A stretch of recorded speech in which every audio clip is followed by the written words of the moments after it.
안녕하세요. 한 변호사 함철성 변호사. 배 변호사 배양미 변호사입니다. 요즘 CCTV가 사무실 안 그리고 길거리에 정말 많잖아요. 오늘 영상은 CCTV를 운영 관리하시는 그 회사 내 사장님과 직원들이 좀 주의하실 점이랑 그 다음에 우리가 밖에 있는 CCTV를 어떻게 증거로 활용할 수 있는지에 대해서 얘기를 좀 나눠보려고 합니다. 제가 얼마 전에 그 경찰분들이랑 얘기할 일이 있었는데요. 자랑스럽게 그 얘기를 하시더라고요. 우리나라는 그 뺑소니 검거율이 거의 99%다. 아니 왜 그래요? 라고 했더니 어떤 사람이 이를테면 시장에서 사과 하나를 착 들고 도망을 가면 거의 무조건 잡는다는 거예요. 그래서 그 이유가 워낙 CCTV가 촘촘하게 설치가 돼 있어가지고 그 사람은 CCTV만 따라가다 보면 거의 다 잡는다. 실제로 절도 검거율이 이렇게 높은지는 모르겠지만 그렇게 잘 잡는다고 합니다. 그리고 직장 내에도 엄청 많이 CCTV가 설치돼 있잖아요. 또 한 변호사님은 예전에 또 보안업체 변호사라도 근무하신 경력이 있는데 오늘은 먼저 그 실내에서 CCTV 설치된 거 관련해서 어떤 법적인 문제가 있는지 제가 저희 사례로 한번 알아보려고 합니다. 사연 소개해 드릴 건데요. 저는 서울의 한 어린이집 교사인데요. 얼마 전에 원장 선생님께서 근무 중 휴대전화 사용으로 저를 인사위원회에 징계를 올렸다고 통보하셨어요. 그래서 인사위원회 가봤더니 제가 그 수업 시간 중에 통화했던 시간들이 전부 다 보고가 돼 있는 겁니다. 알고 보니까 원장 선생님이 CCTV를 보고 제가 통화한 시간을 메모했다가 징계 쪽에다가 그 내용을 알린 건데요. 사실 어린이집 CCTV는 아동학대 방지를 위해서 설치한 건데 이렇게 제 모습을 찍어서 그걸 가지고 징계 자료로 썼다는 게 너무 불안합니다. 제 동의도 없이 이렇게 영상 정보 활용이 가능한가요? 그리고 CCTV를 이용한 원장 선생님 불법이라고 고소하고 싶은데 이 경우에 선생님이 처벌될 수 있을까요? 라고 물어보셨거든요. 어떻게 될까요? 전직 CCTV 담당했던 캡스라는 데서 내가 한 달을 다녔었고, 또 하나는 이 CCTV가 이게 또 사법시험 47회 면접위원분이 사람들한테 CCTV가 뭐의 약자인지 아냐고.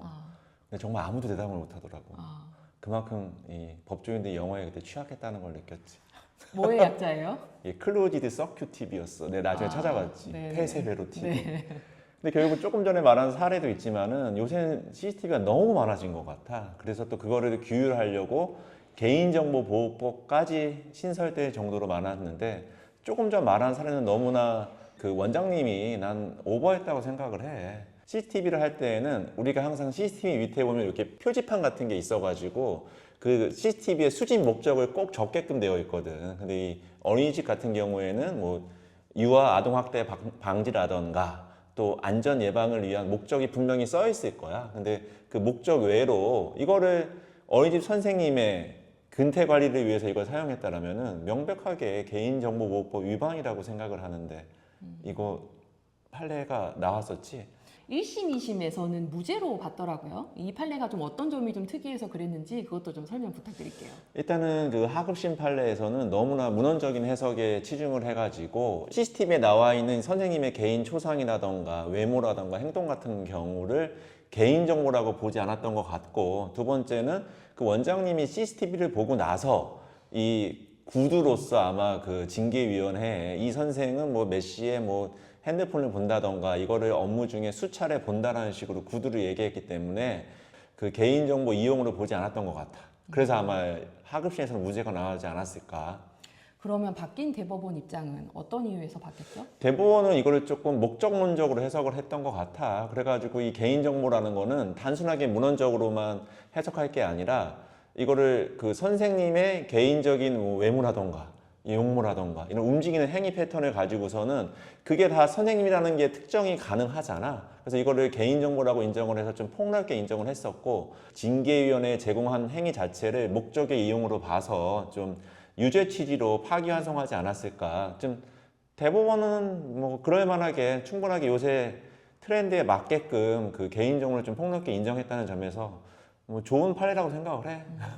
그러면 이번 케이스처럼 실제로 직장에서 CCTV 설치한 걸 가지고 직원들 근태를 이렇게 그걸로 체크를 해가지고 이용을 한다거나 뭐 직원들이 이를테면은 뭐 직장에서 뭐 자기를 뭐 모여서 욕을 한다 뭐 이런 걸 CCTV 같은 걸로 좀 확인하려고 한다거나 이런 식으로 좀 활용되는 사례들도 좀 많이 있나요? 문제가 된 사례가? 근데 뭐 직원들의 근태 관리를 한다는 건 좀 문제 소지가 크다고 보고, 그런데 이렇게 좀 안전관리적인 면에서 본다면은 예컨대 뭐 버스 기사님이 뭐 계속해서 운전 중에 핸드폰을 본다던가 그 용광로 근처에서 뭐 핸드폰을 본다는 걸 징계 사유로 삼는다는 거는 안전관리적인 면에서는 좀 허용되지 않을까, 그렇게 일단 생각이 드는데. 아, 그럼 예를 들어서 뭐 이렇게 화재 위험이 있는 데서 뭐 담배를 피운다거나 이런 것들도 CCTV를 이용해서 징계를 할 수 있는 여지가 그건 충분히 있겠네요. 가능하다고 봐. 왜냐하면은 그 수집 목적을 적어 놓으면서 이게 뭐 직원들 근태 감시용이 아니라 뭐 미연에 뭐 화재를 방지한다거나 뭐 핸드폰보다 넘어지는 추락사를 방지한다거나 이런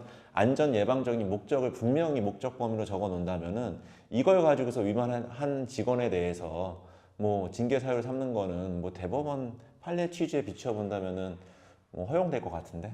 그러면 만약에 회사에서 내가 근무를 하고 있는데 왠지 내가 그 컴퓨터로 하는 것을 왠지 사장님이 알고 있는 것 같다. 뭐 내가 메신저 쓰는 것을 왠지 사장님이 알고 있는 것 같다. 이렇게 생각해가지고 CCTV 각도로 확인해 봤더니 막 내가 근무하고 있는 모니터 이런 쪽을 비추고 있는 것 같다라고 한다면 그거를 좀 문제 삼을 수도 있는 거죠. 그건 직원 입장에서는 되게 뭐 깨름직한 일이긴 한데, 그거는 일단은 CCTV 아까부터 계속 말하는 것처럼 그 수집 목적 외의 사용으로 봐서 문제가 되지 않을까. 만약에 근데 그런 경우가 있을 수 있겠지. 직원이 메신저를 통해 가지고 뭐 경쟁업체에 우리 회사 영업 정보를 빼돌린다거나, 안 그러면 중요한 정보를 뭐 유출할 만한 혐의가 있다면은 그거를 뭐 키워드 검색을 통해 가지고 그 직원의 뭐 범행을 잡아낼 수는 있겠지만, 그것도 어떻게 보면 좀 회사의 자산 관리 목적이 크기 때문에 가능한 거지, 직원의 일거수일투족을 CCTV를 통해서 뭐 감시한다. 뭐 조지 오웰의 뭐 1983년도인가 84년도도 아니고 그런 사회까지는 아직까지는 아닌 것 같습니다. 그러면 가끔 이게 CCTV에 원래는 음성 녹음 기능도 있잖아요. 근데 이제 음성 녹음 기능을 켜가지고 그렇게 감시하는 경우도 있는 것 같은데, 우리가 일반적인 CCTV를 이렇게 용도 외로 사용하는 거랑 음성까지 녹음해서 하는 거랑 처벌의 정도는 어느 정도 다르죠? 일단은 뭐 CCTV를 그냥 애초에 음성 녹음까지 하지 않은 상태로 만약 개인정보보호법 위반으로 혹시라도 문제시 된다면 한 벌금형 정도에 그칠 만한 사안인데, 좀 전에 뭐 배 변호사가 말한 것처럼 음성 녹음까지 돼 있어가지고 내 음성이라던가 상대방의 음성이 이게 통신비밀보호법도 문제가 될 수가 있습니다. 그 통신비밀보호법은 두 당사자 사이의 대화는 그 대화를 녹음하는 거는 처벌받지 않는데, 뭐 예컨대 저랑 배 변호사가 일단 대화하는 거를 우리 피디님께서 몰래 녹음한다던가 그럴 경우에는 통신비밀보호법 위반에 또 문제가 되기 때문에 그 경우에는 벌금형이 아니고 뭐 실제 집행유예까지 나온 사례가 있기 때문에 각별히 유념해야 할 필요가 있을 것 같습니다.